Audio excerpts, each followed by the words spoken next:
Aleluias. Nesse mesmo espírito de adoração, eu peço que você, por gentileza, se coloque de pé. Aleluia. Feche seus olhos. De fato, Ele vem nos buscar.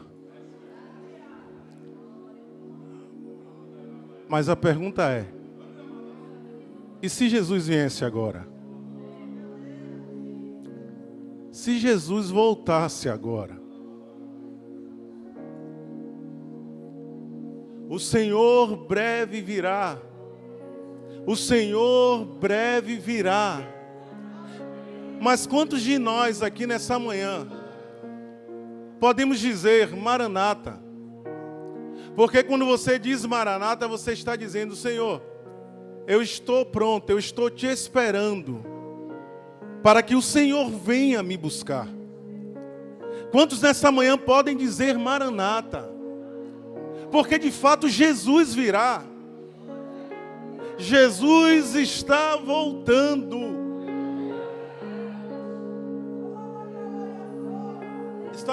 Está acontecendo uma série de estudos aqui pela manhã, religiões e religiosidade.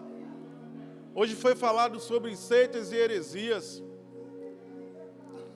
E nós precisamos estar prontos, porque o mundo está sendo verdadeiramente bombardeado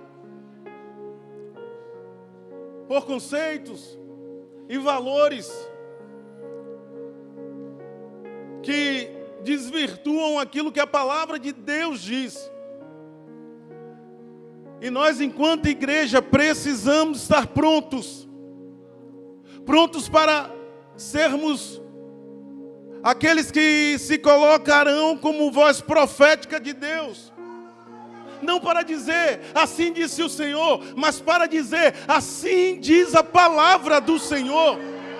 E a palavra do Senhor, ela é espírito e vida. A palavra do Senhor é espírito e vida. A palavra do Senhor, ela é espírito e vida.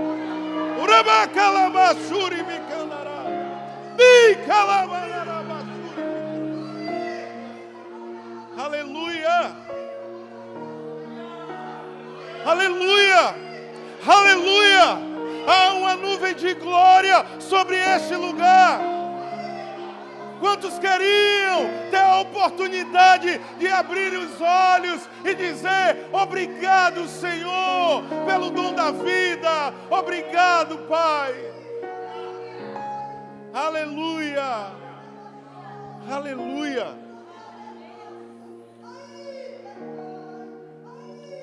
Aleluia. Aleluia.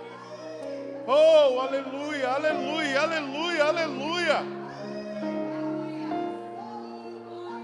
Quando Laís ministrava aquele louvor dizendo: aqui eu vim para dizer que eu quero mais te conhecer. Ei, irmãos, saia da sua casa com expectativa de conhecer mais ao Senhor. Precisamos conhecer, e não só conhecer. O profeta Osés vai dizer que precisamos prosseguir e conhecer ao Senhor. Precisamos prosseguir e conhecer ao Senhor. Aleluia, aleluia, aleluia, aleluia, aleluia. Oh, obrigado, Pai. Aleluia, aleluia. Obrigado, Pai. Obrigado, Pai. Obrigado, Senhor. Obrigado, Senhor. Obrigado, Senhor. Oh, aleluia, aleluia, aleluia. Graça e paz, irmãos. Bom dia. Olhe para seu irmão e diga: bom dia. Que bom que você está aqui nessa manhã. Diga: que bom que você não é crente açúcar. Você não derrete. Amém? Nós somos crentes do fogo. Então, quando tem fogo mesmo, pode até ter água, mas o fogo prevalece. Quando é o fogo do Espírito, o fogo prevalece. Aleluia. Glória ao nome do Senhor. Eu quero te convidar, irmãos.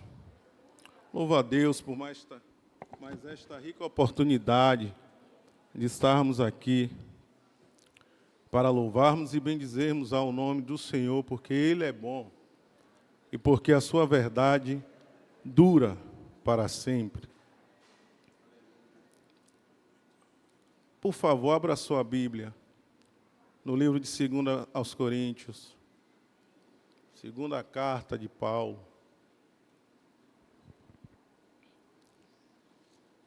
Aos nossos irmãos em Coríntios.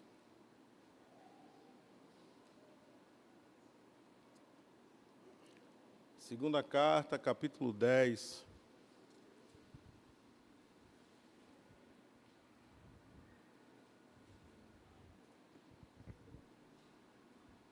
Glória a Deus. Como é bom estarmos aqui. Como é bom estarmos na casa de Deus. Capítulo 10.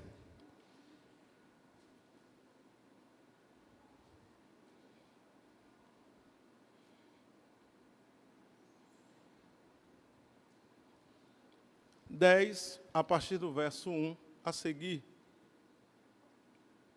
Todos acharam? Diga achei.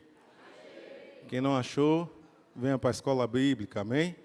Escola bíblica é um bom lugar para nós aprendermos a manusear a palavra de Deus. Diz assim: eu, Paulo, vos rogo pela benignidade de Cristo, eu, que em pessoa estive entre vós com humildade, mas estando ausente, com ousadia para convosco.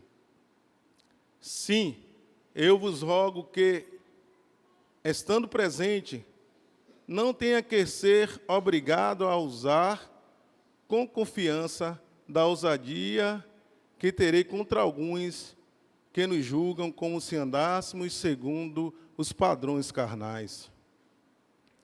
Porque, ainda que andando na carne, não militamos segundo a carne.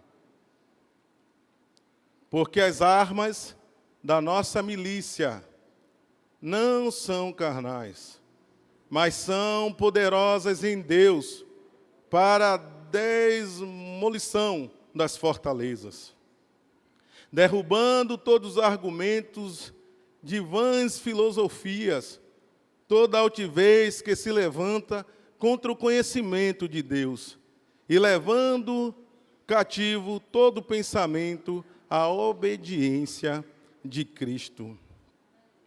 Assim, estaremos preparados para vingar toda desobediência, quando a vossa obediência for cumprida.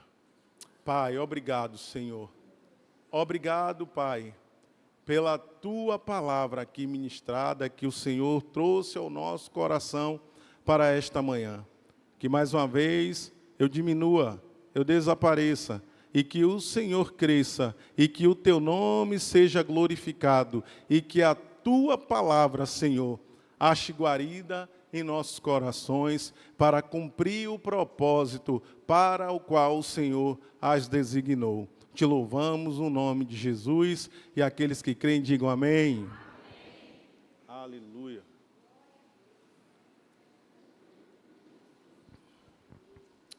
Aleluia.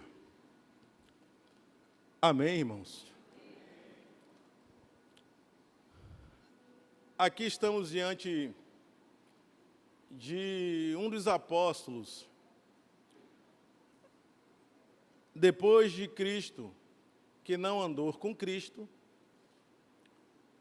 que é um dos apóstolos referência para a vida da igreja. O apóstolo Paulo, conhecido de apóstolo para os gentios. E a Bíblia nos narra, no capítulo 9 de Atos dos Apóstolos, a conversão de Paulo. Alguém que a Bíblia vai apresentar, que, usando-se do conhecimento da letra, ele perseguia aos cristãos. Homem este que perseguiu até o dia em que ele teve a oportunidade de se esbarrar no próprio Cristo. E é tremendo, irmãos, porque, de fato, olhando para a vida de Paulo, é inevitável de que nós façamos algumas observações acerca do seu testemunho, acerca da sua conversão em Cristo. E a Bíblia nos fala que Paulo, ele estava a caminho de Damasco. E diga-se de passagem que o texto não está relatando que ele estava num cavalo. A Bíblia diz que ele estava no caminho de Damasco. Isso foi falado aqui pela manhã. Da importância de nós observarmos as Sagradas Escrituras e fazer dela o nosso manual de fé e de prática. A Bíblia precisa ser, sim, o nosso manual de fé e prática. Não existe vida cristã fora da palavra de Deus. Não existe vida cristã e o conhecimento de Deus se nós não observarmos a palavra. E perceba que desde o início de toda a criação, quando Deus ele passou a se revelar ao homem a partir das leis, a partir dos estatutos estabelecidos antigamente, até os dias de hoje, o Senhor sempre falava com os homens por meio da sua palavra. E Cristo sempre, ele vai apontar o caminho, desde lá a eternidade, desde a criação. Por quê? Porque todos haviam pecados, estavam distantes da glória de Deus. Mas Deus precisava reconciliar consigo o homem, o mundo. E Ele envia o seu Filho Jesus Cristo, como nós sabemos. E o apóstolo Paulo, ele vai experimentar desta conversão de uma forma muito ímpar, muito singular, porque nós não iríamos ver nas Escrituras alguém que tenha tido uma conversão semelhante à conversão de Paulo, enquanto ainda era conhecido como Saulo de Tarso. Homem a quem a igreja, quando ouvia falar, temia. Por quê? Porque era um homem duro. Naquilo que ele conhecia, ele fazia parte de um sinédrio, ele era um homem que era um observador das leis e para fazê-las cumprir. Então nós precisamos entender o que o Senhor ele quer nos falar nesta manhã. Perceba que ele começa o capítulo dizendo: eu, Paulo, rogo-vos pela mansidão e benignidade de Cristo. Olha que coisa tremenda. Eu, Paulo, rogo-vos pela benignidade, pela bondade de Cristo. Olha como é um apelo poderoso, porque não há quem possa ouvir um apelo baseado no nome do Senhor Jesus Cristo, que não tenha a sua vida verdadeiramente abalada por este nome. E Paulo ele está falando de algo que ele tem o conhecimento de causa. Porque quando ele estava a caminho de Damasco, em mais uma das suas missões, de perseguir os cristãos, naquele dia, Paulo ele vai se esbarrar com o próprio Cristo. E em meio a caminho, ele vê um resplendor surgir do céu, e uma voz de lá surge: Saulo, Saulo, por que me persegues? E quando Paulo ouve aquela voz impetuosa ao seu encontro, a Bíblia diz que automaticamente ele vai cair com o rosto em terra, e já no seu coração há um abalo no seu alicerce, nas suas estruturas, e ele vai perguntar, reconhecendo a voz daquele que fala com ele: quem és, Senhor? Quem és, Senhor? Oh, aleluia! E o Senhor nesta manhã, em meio às nossas angústias, em meio às nossas guerras, o Senhor, Ele está nos visitando por meio da sua palavra. E quando Ele pergunta, quem és, Senhor? Ele poderia perguntar se Ele não conhecesse a voz. Quem é você? Por que você está falando comigo? Não, Ele responde, quem és, Senhor? E o Senhor responde para ele, eu sou a Jesus, Saulo, a quem tu tens perseguido até o dia de hoje. Até hoje você tem me perseguido, mas eu quero dizer para você que duro é para você recalcitar-te contra os arguilhões. Duro é para você vir de encontro a uma barreira que está posta. Ei, Cristo, Ele é o escudo da igreja.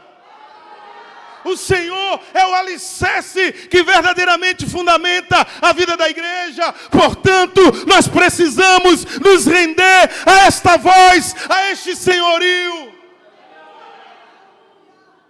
Porque os dias são maus. Os dias são maus e nós precisamos nos render ao Cristo que nos foi apresentado. E aqui está nesta carta, neste capítulo, uma das preocupações de Paulo com a vida da igreja. Ei, precisamos nos preocupar enquanto os discípulos do Senhor, enquanto os ministros de Deus, com a vida real da igreja nos dias de hoje. Por quê? Porque Jesus está voltando. E isto é fato, irmãos. Isto é uma realidade que precisa ser pregada em todo o tempo. Jesus está às portas. Mas e se Jesus voltasse agora?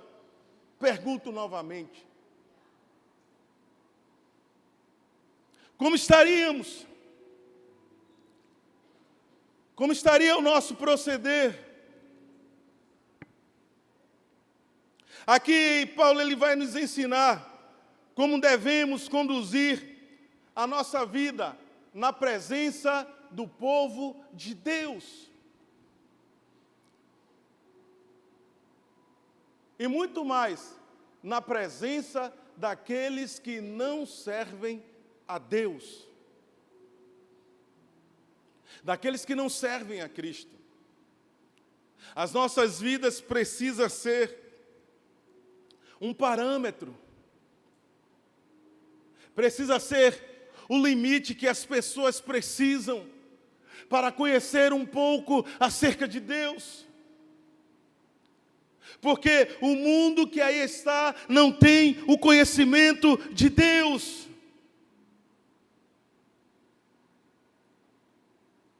Em humildade, na presença e na ousadia, na ausência. Olha como ele começa. Eu venho a vocês em humildade, em bondade, em benignidade. Eu venho a vocês rogando-vos pelo amor de Cristo, que atentem para os ensinamentos de Cristo. A igreja precisa atentar para os ensinamentos de Cristo, irmãos. Não podemos negar, eu sempre tenho dito isto, que quando nós fomos a Cristo e o conhecemos na sua plenitude do seu amor, conhecemos a Cristo nas suas manifestações para a vida da igreja, que é apresentada também nas cartas de Coríntios. De que nós somos, eu costumo dizer, eu sou o crente batisbleia, porque eu me converti em uma igreja batista, mas uma igreja batista que sempre foi renovada. Então, eu creio nas manifestações dos dons. Eu creio que o Senhor ele pode usar sim alguém em uma profecia em um determinado tempo. Eu creio que o Senhor ele pode tomar a igreja no fluir dos dons de línguas estranhas. Ei, isso é fato, não nos podemos furtar deste fato e desta verdade. Mas nós precisamos entender que todas essas coisas, elas são manifestações quando são linkadas com a palavra. Por quê? Porque muita gente está dizendo que Deus disse sem Deus ter dito. E isso tem provocado uma confusão na cabeça de muitas pessoas. Então Paulo está preocupado com isso. Ele vai dizer: ei, por amor de Cristo, eu venho a vocês que atentem para aquilo que as Escrituras dizem. O que é que a Escritura está dizendo para mim e para você nesse tempo? E olhe que ele vai advertir em certo tempo a Timóteo e vai dizer: aqueles que presidem com ele, que caminham com ele, olha, haverão tempos trabalhosos, virão tempos trabalhosos, em que os homens tornarão amantes de si mesmos, presunçosos, soberbos, profanos. Mas nós, enquanto igreja, precisamos ter um limiar na palavra para dizer: Senhor, faz de mim um arauto teu nessa terra, para que o teu nome ele seja glorificado.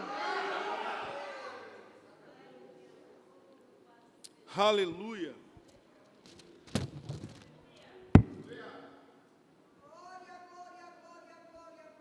E aí ele fala de ser humilde, estando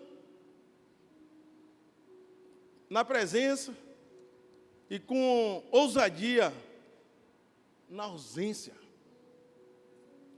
Porque nas suas cartas o que ele vai dizer é que aquilo que ele escreveu quando estava distante, quando ele se fizer presente, não vai mudar nada daquilo que ele falou.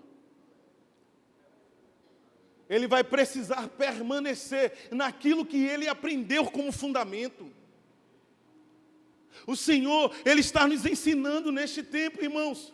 A igreja precisa sair da vida de menino, porque Paulo vai falar muito bem também sobre isso. Quando eu era menino, eu falava como menino, eu discorria como menino, pensava como menino. Ei, mas agora depois que sou velho, acabei com as coisas de menino.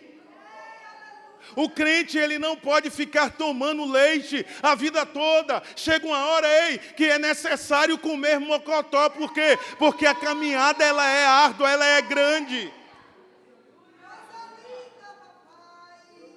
Precisamos aprender do Senhor, para que possamos ser espelhos para outros. Aí o versículo 2. E aqui você vai ver, ainda no versículo 1, que isso aqui é uma manifestação do caráter de quem pode. É uma manifestação do caráter de quem pode, de quem sabe, de quem possui. Mas quando falamos de uma manifestação de caráter de quem pode, de quem tem, de quem faz, não estamos falando de nós, estamos falando do Senhor. Não vai ser uma manifestação porque nós somos bonzinhos, não. Porque até na hora que nós somos bonzinhos, se o Espírito de Deus não estiver prevalecendo em nós, a carne ela ferve. A carne ela vai querer tremer. Nesse trânsito aí que nós o digamos, às vezes acontece cada coisa. E aí você tem que parar. E você tem que pedir ao Senhor graça. E você pede desculpas. E às vezes, ainda como na sexta-feira, um rapaz passa na frente do carro, todo errado. Eu breco ligeiro. E ele enfurece e vem para cima de mim. Eu disse, apenas eu virei, abri o vidro e disse, desculpa. Mas ele que estava errado. Mas eu disse, desculpa. E ainda assim, ele enfurecido e parecia que ia vir me bater. Eu, novamente, prontamente, disse, desculpa. Mas às vezes a carne nossa vai querer ferver para dizer, diz uma lera a ele também, tu está todo errado, mas o Senhor está dizendo, ei.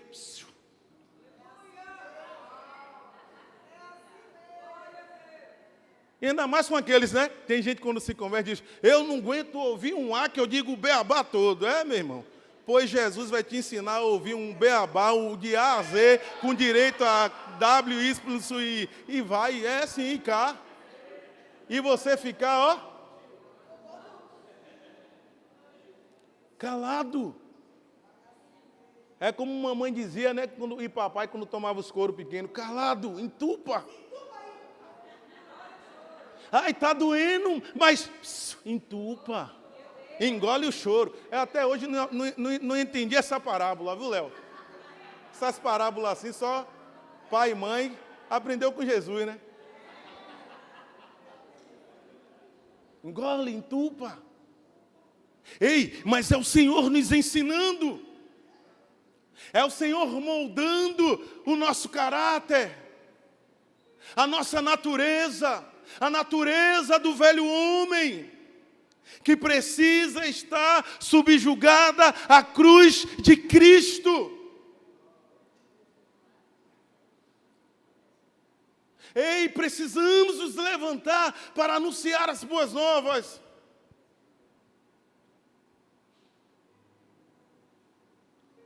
Ontem eu falava com um moço que eu vi, mais novo que João Vitor.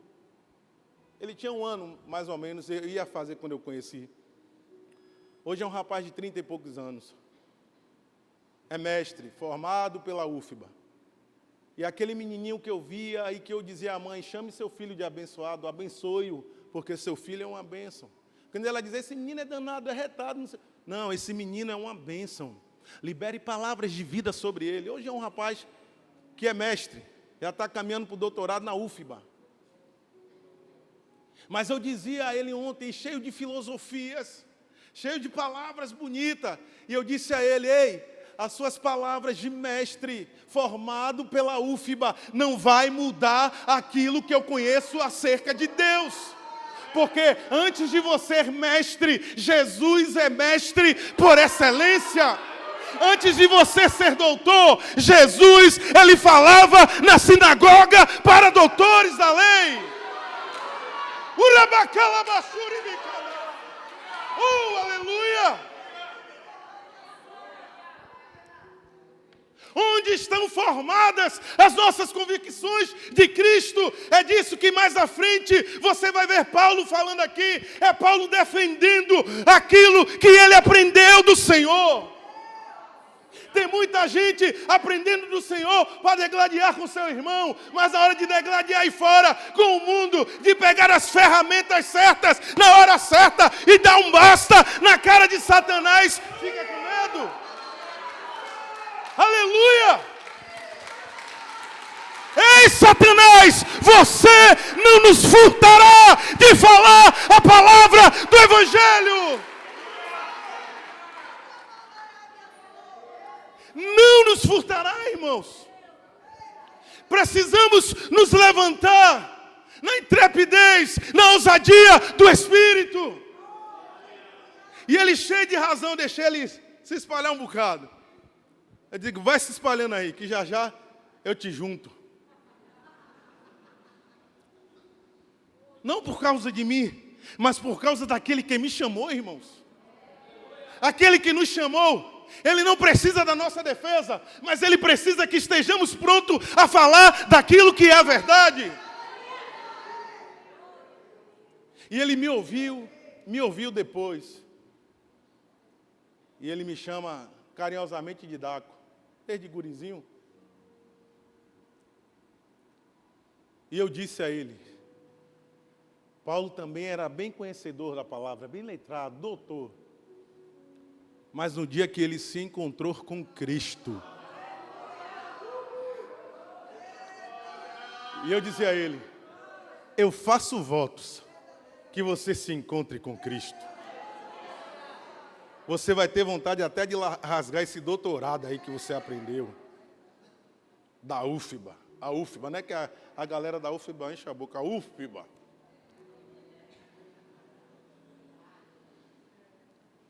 Agora, quando eu falo de Cristo, irmão, aí sim eu encho a boca.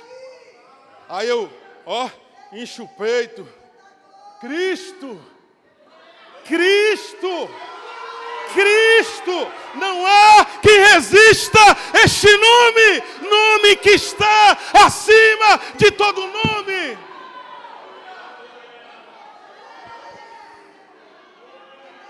Do qual todos os joelhos que existam, ou que já existiu, um dia hão de se prostrar e reconhecer que Ele é Senhor para a glória de Deus Pai.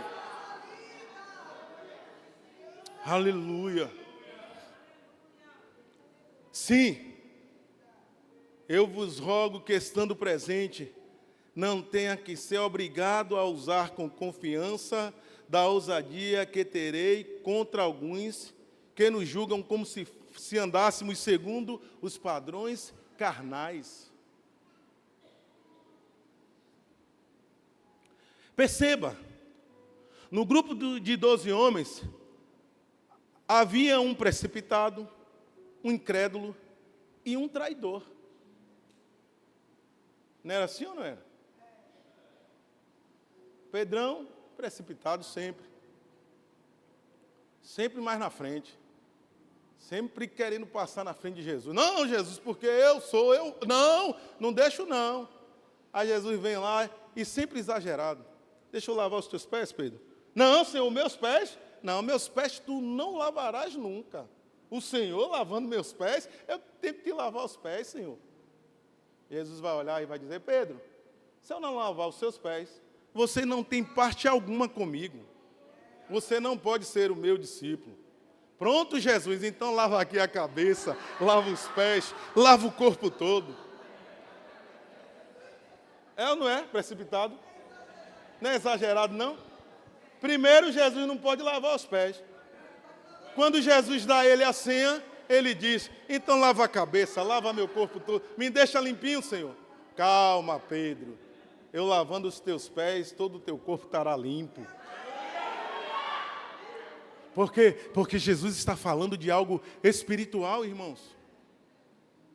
Jesus está falando das coisas do reino dos céus.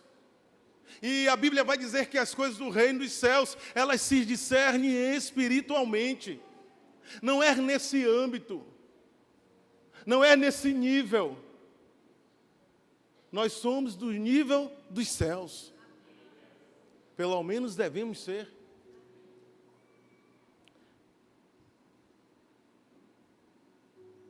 Teremos o aumento dos precipitados, dos incrédulos e dos traidores, em igual proporção. Não somos melhores do que o nosso mestre. Não somos melhores do que o nosso mestre. Ao nosso lado vai ter sempre um precipitado. Faz assim, vai logo, faz logo. Vai ter o incrédulo, vai ter nosso irmão Tomé que vai dizer, isso aí, só você mesmo, que eu não creio. Eu não acredito, eu só acredito vendo. É assim ou não é, irmãos?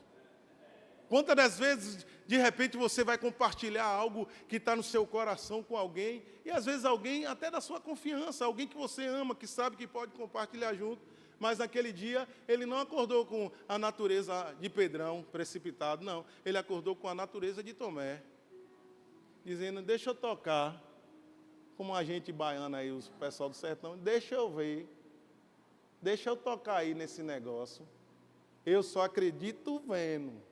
É assim ou não é, irmãos? É bem assim. Mas a Bíblia diz que nós somos, entretanto, da fé.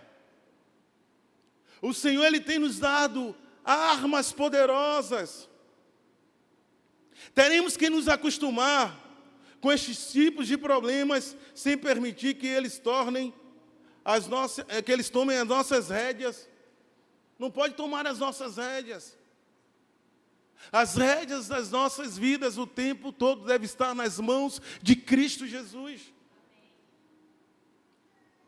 E Ele sabe para onde vai nos conduzir. Cristo sabe. Às vezes estamos que nem animais meio que redis, cavalos, né? Mas quando a rédea está lá, meu irmão, na mão de Cristo, Ele vai dizer, vinha filho, é por aqui. Mas o Senhor, Ele quer colocar em nós um coração como o coração que é de filhos, que basta ouvir. E a Bíblia diz, ouvir e a vossa alma viverá. Ouça a palavra, medite na palavra, receba da palavra. Aí Ele vai dizer, você precisa entender de que Não é o mundo que vai ditar as coisas na sua vida, mas você precisa ser para esse mundo a resposta que o mundo procura. E aí tem momentos que você vai ter que usar desta resposta com o quê? Com autoridade, com ousadia. Não autoritarismo, mas com autoridade, porque autoridade e autoritarismo são coisas diferentes. O autoritário, ele fala, as pessoas existem e pode por um momento tentar fazer. Mas quando se tem autoridade, ei, você fala no nome do Senhor e os joelhos, eles tremem.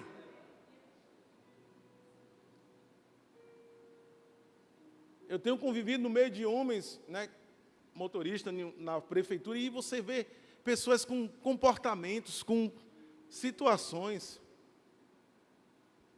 e às vezes até irmãos, com comportamentos em que já vieram me fazer queixa, até como se eu fosse pastor daquele indivíduo.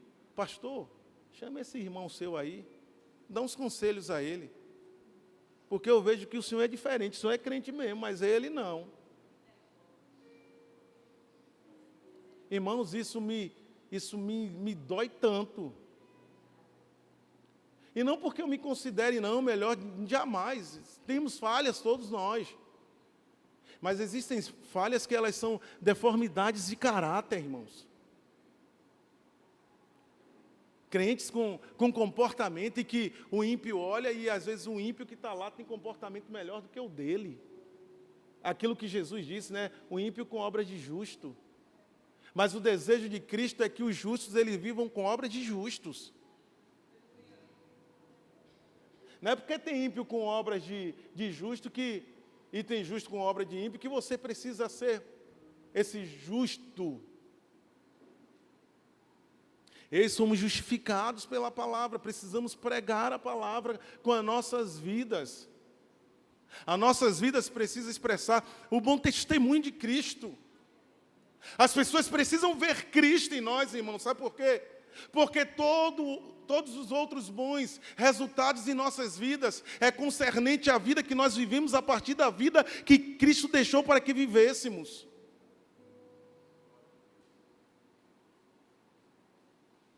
Amém ou não amém?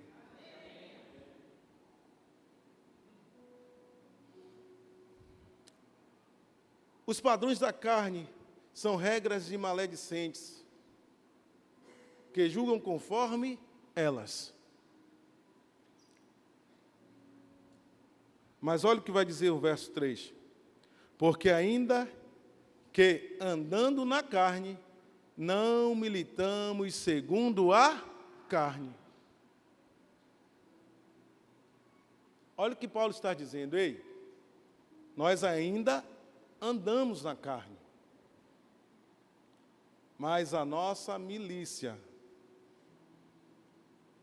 nós militamos nas regiões celestes. Paulo vai dizer em Romanos 8,44, todos que estão na carne, João 8,44, melhor dizendo, todos que estão na carne não podem agradar a Deus. Nós precisamos ter uma vida no Espírito. Andar no Espírito não é espiritualizar tudo, não. Andar no Espírito é nós entendermos de que nós habitamos em um corpo carnal, mas que as nossas atitudes precisam nesse corpo expressar a natureza de Deus. Como é que expressamos a natureza de Deus nesse corpo? É quando nós nos submetemos ao senhorio de Cristo por meio da sua palavra. Nós estamos no mundo, não podemos deixar de viver na carne. Na carne no sentido corpo, não sentido atitudes. As suas atitudes precisam revelar Deus, precisam revelar Cristo. É simplesmente assim.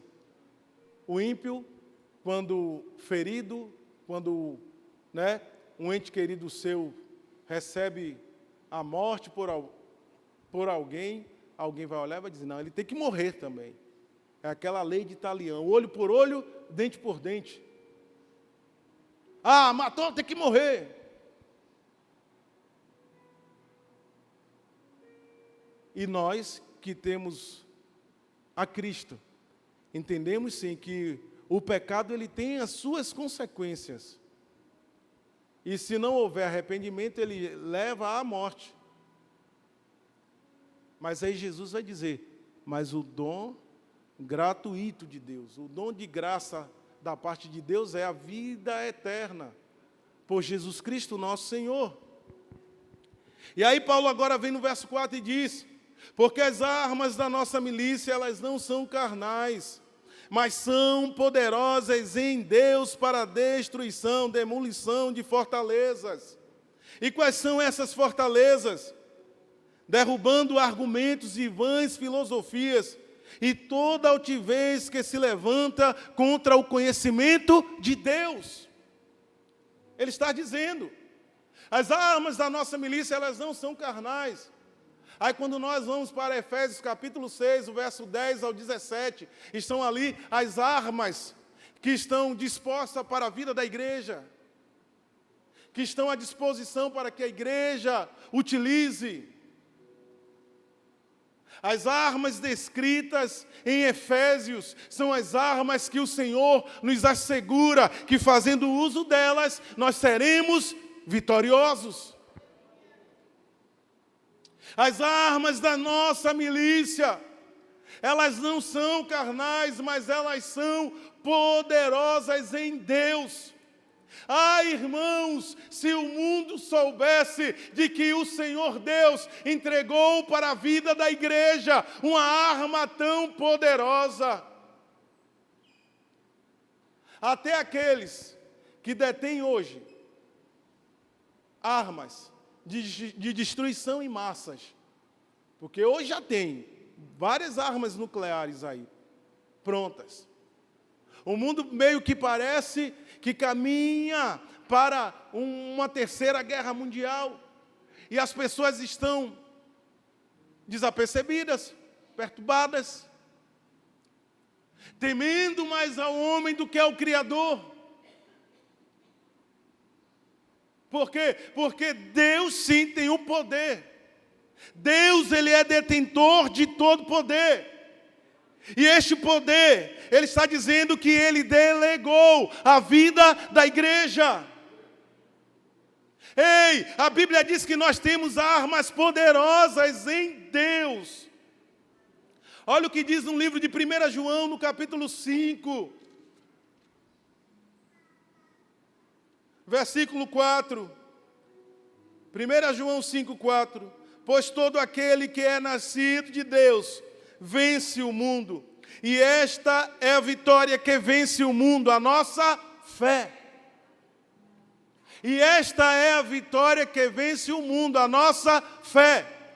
Mas como é que nós compreendemos isso quando nós somos nascidos de Deus? Não existe compreensão das coisas de Deus se não houver um nascimento em Deus. Sim ou não? E esta é a vitória que vence o mundo, a nossa fé. Como é que nós vencemos as nossas guerras? Uma das armas mais poderosas que nós temos, você vai ver vários exemplos na Bíblia de homens que venceram e descobriram a arma da adoração, a arma da oração, a arma do jejum, a arma, né, da convicção da palavra. Então, várias armas. E eles venceram porque se submeteram à palavra. É necessário submeter-se à palavra.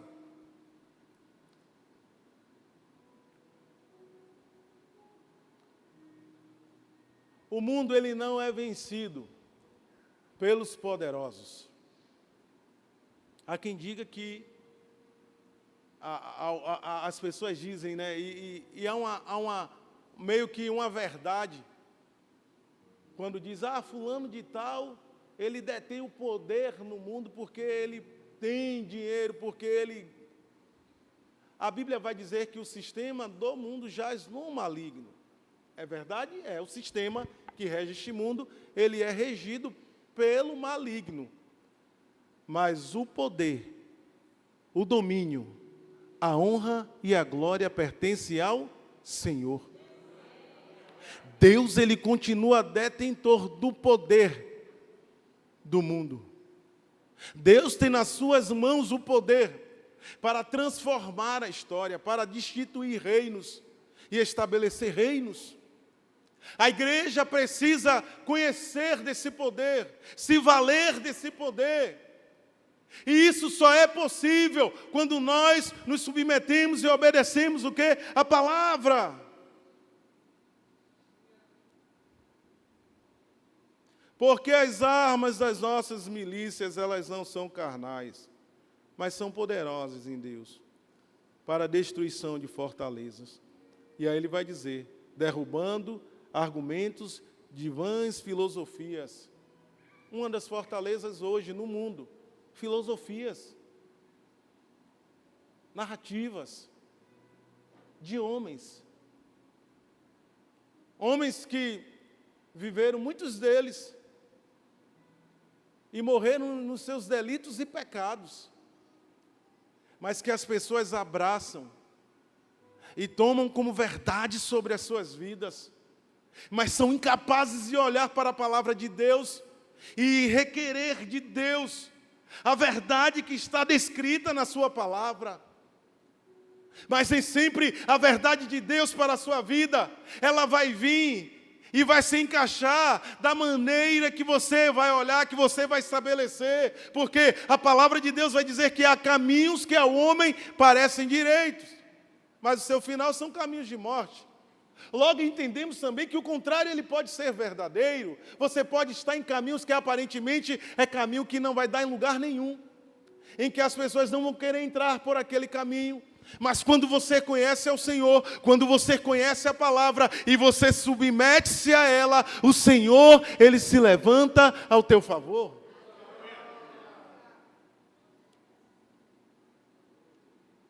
Então ele vai quebrar o quê? Derrubar, destruir as vãs filosofias e toda altivez que se levanta contra o conhecimento de Deus. E é este o poder que as filosofias têm. As vãs filosofias. Quantas pessoas que, por conta das suas convicções e vãs filosofias, não querem... Aí dizem, eu não quero saber disso aí não, esse livro é antigo.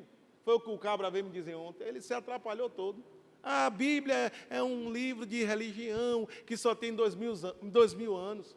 Eu disse, mas aquele de quem ela fala, ele é eterno. Ele é antes mesmo da eternidade. Quando o homem nem sonhava em existir, Deus ele já tinha um homem criado no seu entendimento, na sua natureza.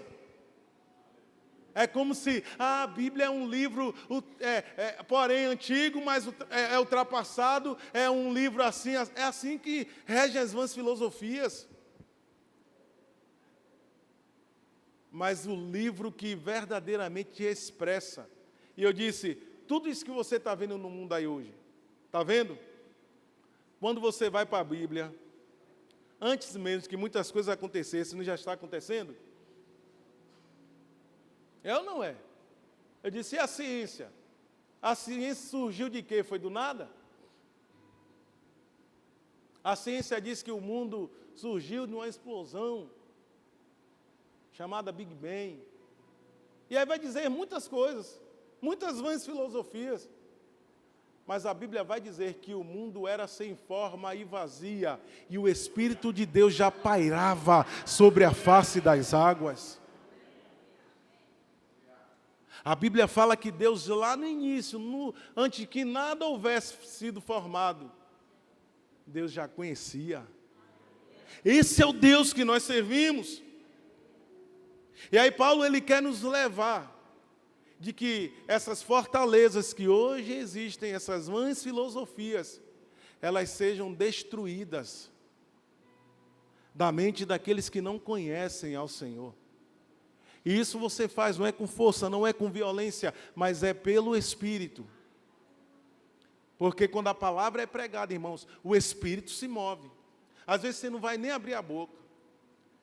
E graças a Deus, e a gente precisa fazer isso, aonde nós formos plantados, precisamos ser resposta para a vida daqueles que estão à nossa volta.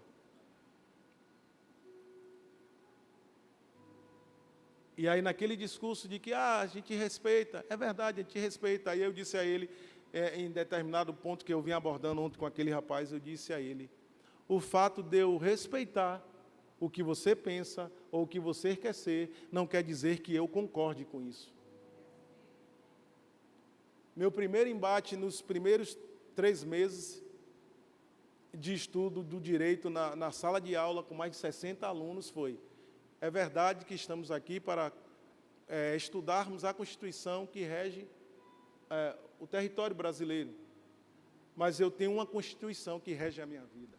A minha primeira Constituição é a Bíblia. Essa foi minha resposta. Eu digo, a Bíblia, ela é minha primeira Constituição.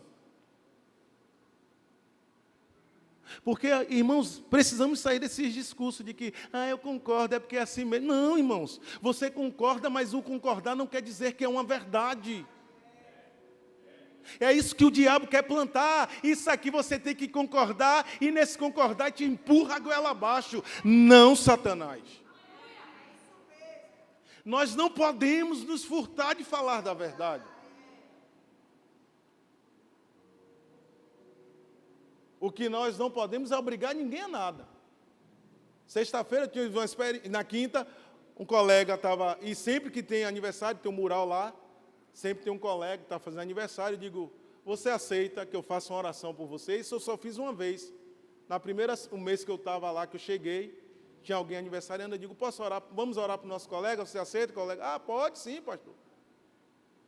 E agora, todo dia que tem um aniversariante, não, peraí, o pastor vai orar, eles levam um bolo, refrigerante, eu digo, e aí já ficam tudo alvoroçado para cair na mesa. Eu digo, ei, calma, calma.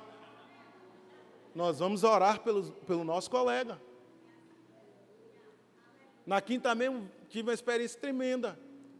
E um colega espírita, e na minha oração, quando eu comecei a ministrar uma oração sobre ele, ele chorava. E ele disse que naquela oração saía palavras de algo que estava dentro dele, que ele vinha falando com Deus. E aí nós precisamos estar sensíveis para isso. Precisamos saber que nós temos uma arma poderosa em Deus, irmãos. Não tem bomba de Hiroshima, Nagasaki, não tem bomba de nitro, de disso, daquilo. Não tem, irmãos. Nós temos uma arma semelhante aos mísseis de Israel. Quando o míssel está vindo, os antiaéreos no ar mesmo já detona ele lá. É a palavra de Deus. E a palavra de Deus, ela nos assegura sobre isso. Verso 6. Assim estaremos preparados para vingar toda desobediência, quando a vossa obediência for cumprida. Amém. Só existe uma forma de se vingar a desobediência, por meio da obediência. Eu quero concluir dizendo de que Deus nos chamou para que nós não sejamos apenas ouvintes da palavra, mas praticantes. Quando você pratica a palavra, você vinga a desobediência. Ei, eu disse que quando você cumpre a palavra, você vinga a desobediência. Porque cumprir a palavra é submeter-se ao senhorio de Cristo.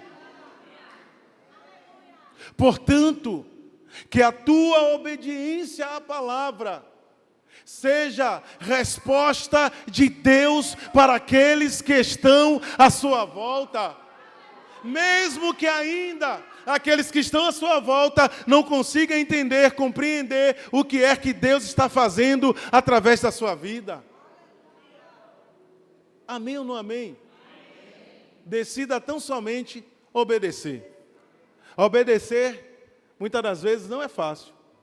Porque junto com a obediência vem também um caminho da desobediência.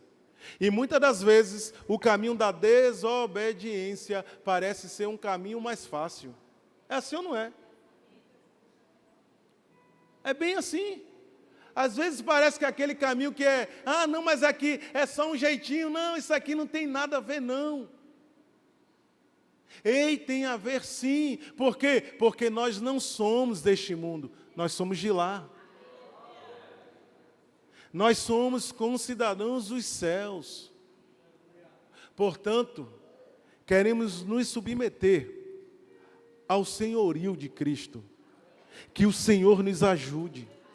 Que o Senhor derrame sobre nós a graça do seu Espírito para que possamos nos submeter ao senhorio de Cristo e à sua palavra até que Ele venha. Se coloque de pé nesta hora.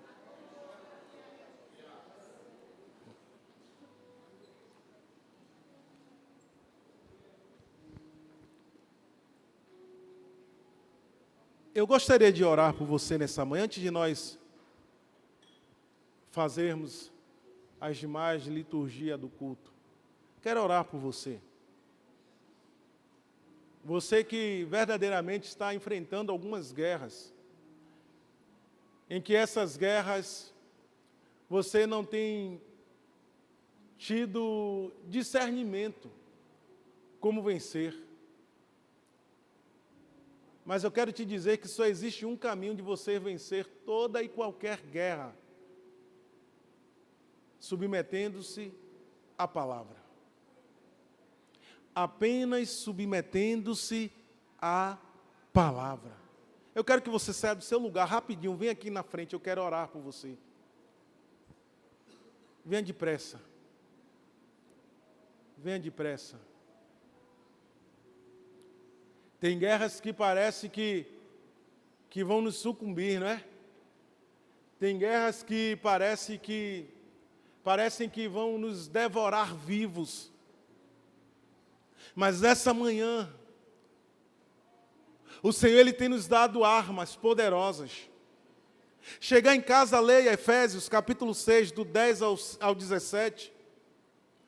E na proporção que você for orando, você vai orar dizendo para o Senhor que você toma posse dessas armas ou dessa armadura. E o Senhor Ele vai te revestir dessas armaduras, para que você possa vencer esse dia mau. Porque o dia mau vem para qualquer um. Quem não enfrentou ainda o dia mau, eu quero te dizer, não é uma profecia, mas você vai enfrentar. Porque o dia mau chega para todo mundo. Davi enfrentou os seus dias maus. Abraão enfrentou os seus dias maus. Moisés enfrentou os seus dias maus. Eliseu, Elias enfrentaram os seus dias maus. Jesus enfrentou o seu dia mau, que foi no Getsêmani, quando o seu suor se tornou em gotas de sangue, a ponto dele questionar Deus: Eli, Eli, Deus meu, por que me desamparastes? E aqui eu falo que é um questionamento no bom sentido, não é um questionamento daquele que vai murmurar contra Deus, que vai começar a desferir palavras de afronta contra Deus, não.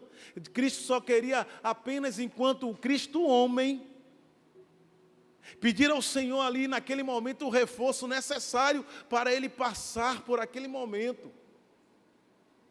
Porque ele mesmo depois vai reconhecer e vai dizer: se possível for, passa de mim esse cálice, mas contudo que não seja como eu quero, mas como o Senhor quer.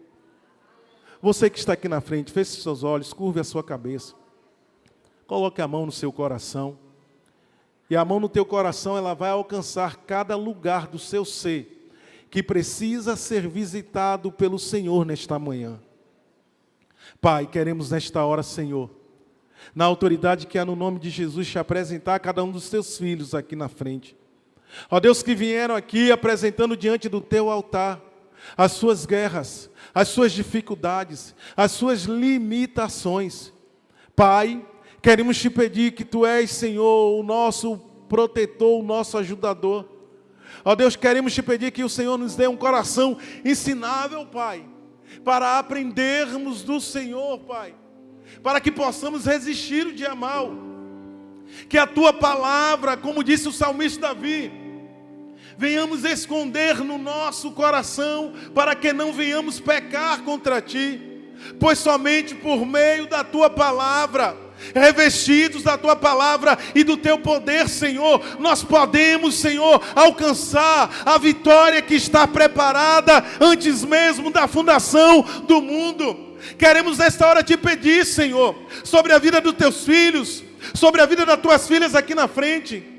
Eu quero pedir ao presbítero, o pastor Ricardo, a pastora Tânia já está, esteja impondo as mãos sobre essas pessoas, porque existem guerras que precisam ser liberadas nas regiões celestiais, que precisam ser vencidas lá, para que ela venha repercutir aqui. E nós vamos orar nesta hora, esteja colocando diante do Senhor nesta hora.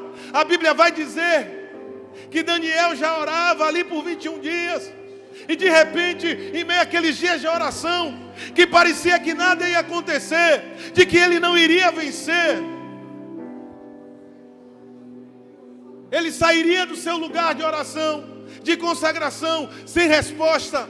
Mas a Bíblia vai dizer que o anjo do Senhor, no capítulo 10 de Daniel, versículo 12, vai se apresentar a Daniel e vai dizer: Daniel, um homem muito amado e valoroso, desde o primeiro dia em que você aplicou o teu coração a humilhar-te perante o Senhor teu Deus, são ouvidas as tuas palavras, e eu vim por causa das suas palavras. Vai tocando, Senhor. Vocês podem ministrar, Léo, Wagner, Luciana, a missionária, nossa irmã diaconisa Josinha, seja ministrando, a Ilma, estejam ministrando sobre a vida dessas pessoas. Declare sobre a vida delas nessa manhã, de que elas não sairão daqui nessa manhã da mesma forma que elas entraram. Ei, há uma guerra sendo travada agora nas regiões celestiais por tua causa.